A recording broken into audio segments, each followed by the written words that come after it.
बाहर ढोलक की थाप पर सभी रिश्तेदार महिलाएं नाच रही थी।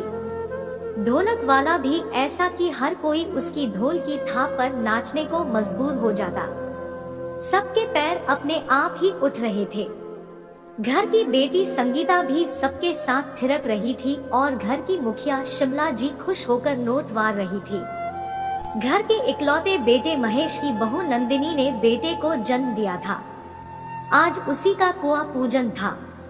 आखिरकार 3 साल बाद अम्मा जी की मुराद जो पूरी हो गई। जब से इकलौते बेटे की शादी हुई है, तब से मंदिर इस दिन की ये माथा टेक कर आई है। अंदर खिड़की में से यह सब उनकी बहू नंदिनी भी देख रही थी।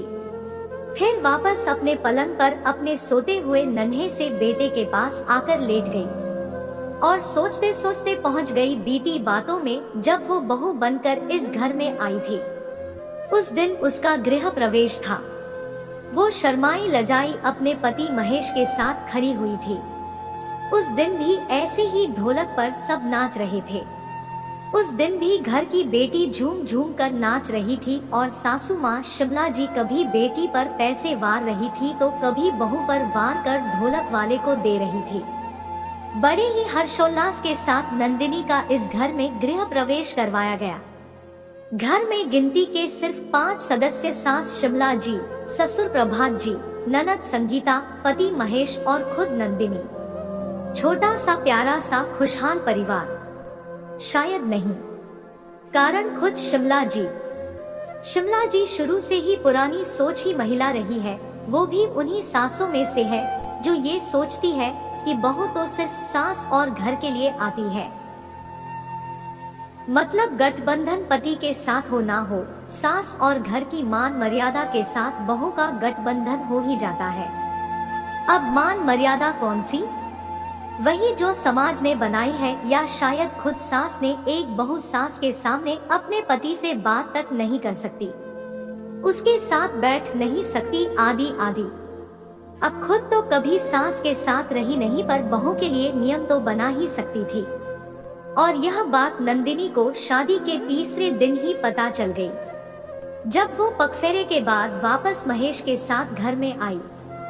शाम हो चुकी थी, सभी रिश्तेदार जा चुके थे और घर में बस यही 5 सदस्य बचे थे।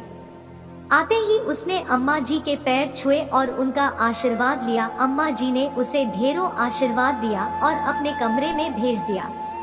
वो अपना सामान लेकर अपने कमरे में आ गई।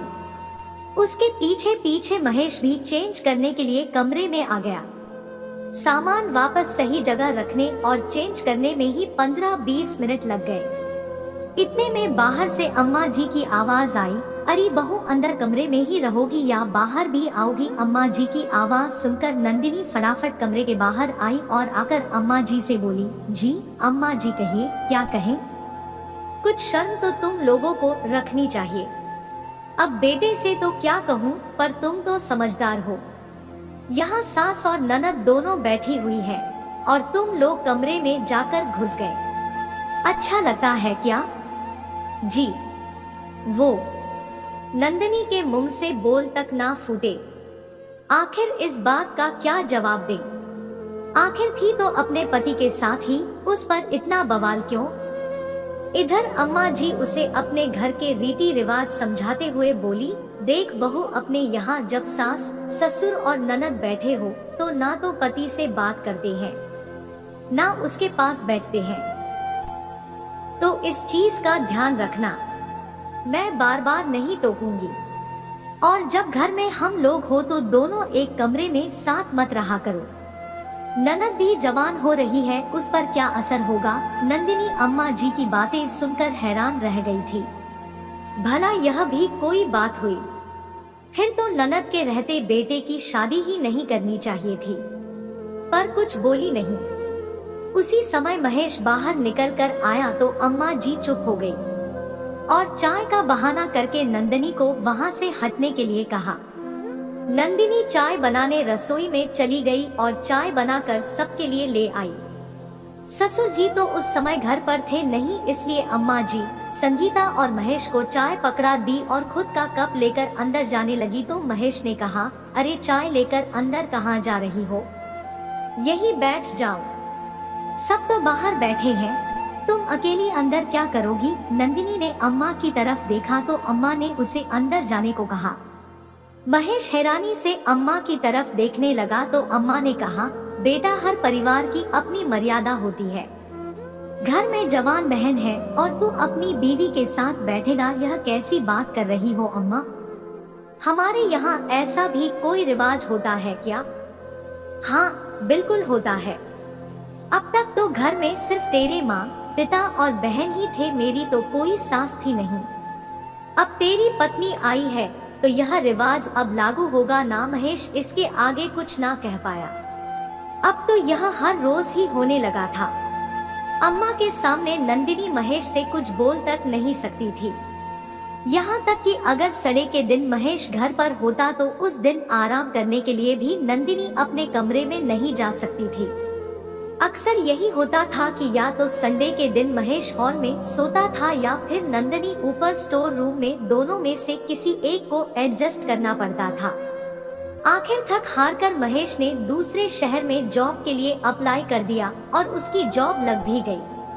उसने घर पर आकर अपने माता पिता से नंदिनी को ले जाने की इजाजत मांगी तो शिमला जी ने साफ मना कर दिया, अरे तुम्हें तो जिंदगी भर साथ ही रहना है, पर हम भी तो बहू का थोड़ा सुख उठाए, अगली बार ले जाना।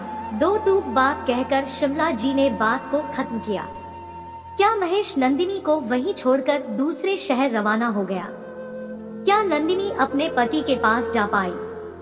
आखिर महेश ने इसका क्या उपाय निकाला? जानने के लिए चैनल को सब्सक्राइब करें ताकि अगला भाग की वीडियो आपको मिले। धन्यवाद।